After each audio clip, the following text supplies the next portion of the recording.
The bodies of 4 young men were discovered in Barking, a suburb in East London.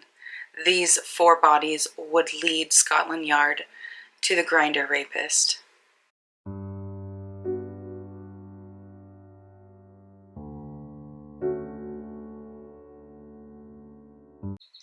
Hey guys, what's up and welcome back. If you're new here, I'm Liz, and today we are starting on the month of June. We are doing a LGBTQ plus awareness month.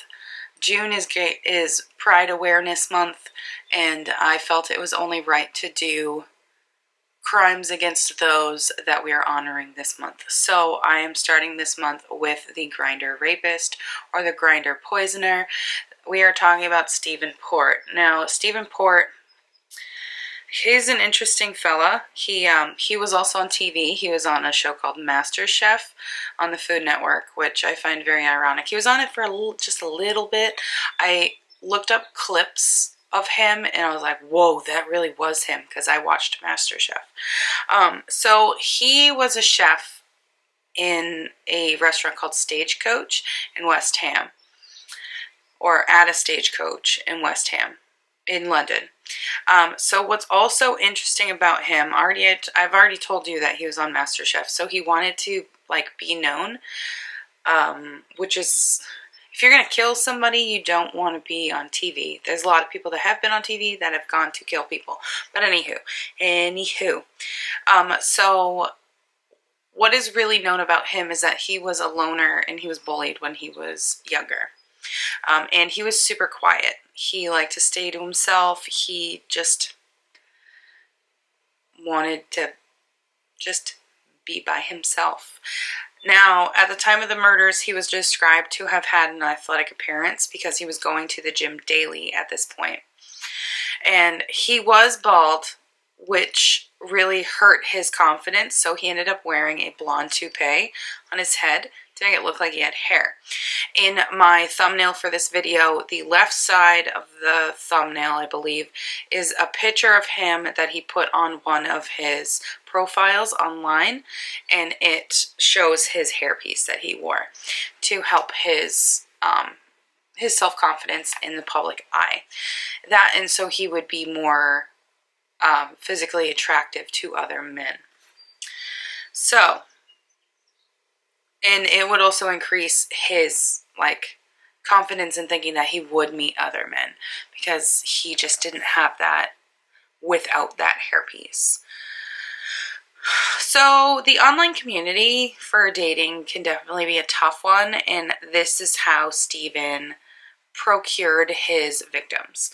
He used different sites, Sleepy Boy, Grindr, Badoo, FitLads, Gaydar, Flirt, Daddy Hunt, Planet Romeo, Manhunt, Slave Boys, and Couchsurfing. He used a lot of different websites to meet men. And he was trying all these platforms so he can lure men to him. Now, for Stephen, he used this as a getaway to be a different person. So each profile he built on all these sites were completely different.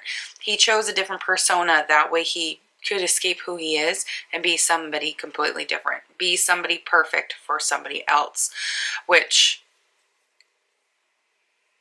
it reminds me of a few different Law and Order episodes I've watched, where especially the rebooted or the new seasons of regular Law and Order, there was an episode where a dude was stalking somebody that was Insta famous or YouTube famous, and he built a profile that was specific to what she wanted in a man, and he ended up killing her. So I find it very we see it all the time, and to now read it with a serial killer is interesting. Should we be making stuff like this? But I digress. People do whatever the fuck they want to do. So, on some of the profiles he put that he was a graduate from Oxford. He was in the Royal Navy. He was a special needs teacher. It was certain things like this that would make another man want him, because it was something that, oh hey, he has brains, oh hey, he has brawn, and look at, he's so nice, he's working with children that need special attention. for their handicaps or their handicapable abilities.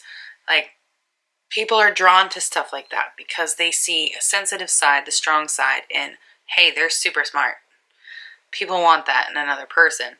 So that's what he was doing to attract these men. So when he met his suitors in person that he met online, he would meet them at a bar or at a restaurant, and he would end up putting GHB in their drink. GHB is the date rape drug.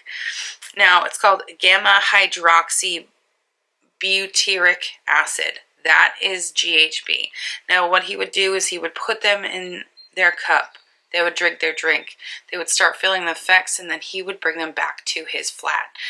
And what would happen is he would either give them more drugs, have sex with them, or sodomize them, or sexually assault them, however way you want to look at it. He attacked them sexually, and then he would kill them. All of these murders, there's 4 that he was charged for, 4 murders. All of these took place in the summer of 2014. So his known murder victims are Anthony Walgate, he was 23, Gabriel Cavari, 22, Daniel Whitworth is 21, and Jack Taylor is the last of his known murdered victims, and he was 25. So each of these 4 young men were literally found in the same exact location, right near Stephen Port's apartment. It also was revealed that they had died from a drug overdose that had extremely high levels of GHB, but that wasn't the only drug that was found in their system. Sometimes Stephen would use Viagra, methadone, and then methamphetamine or crystal meth. So there was a contributing drug factor in this. So it definitely did take a bit after they found these 4 men for something to actually happen, which sounds very bad.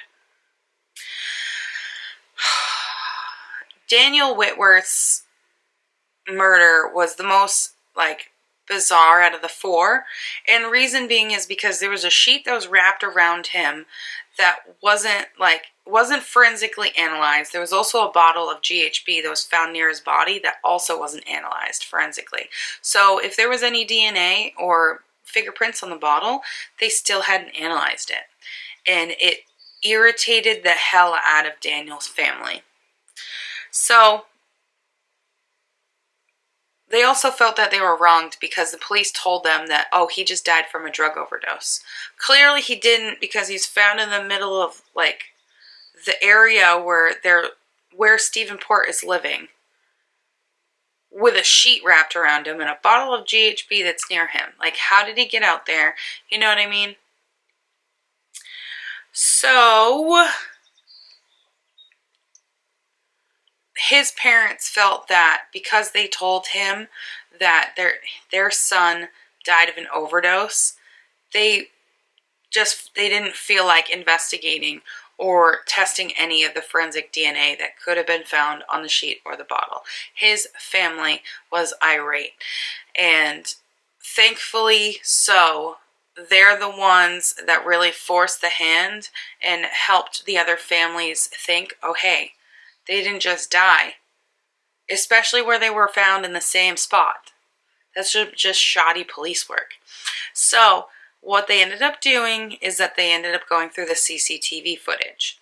Now, this wasn't gone through either until all of the families got together and decided to go to Scotland Yard, not just the local police, to have this further investigated. So they ended up going through the CCTV footage, and this is when they see the 4 men with an unidentified man walking in the area.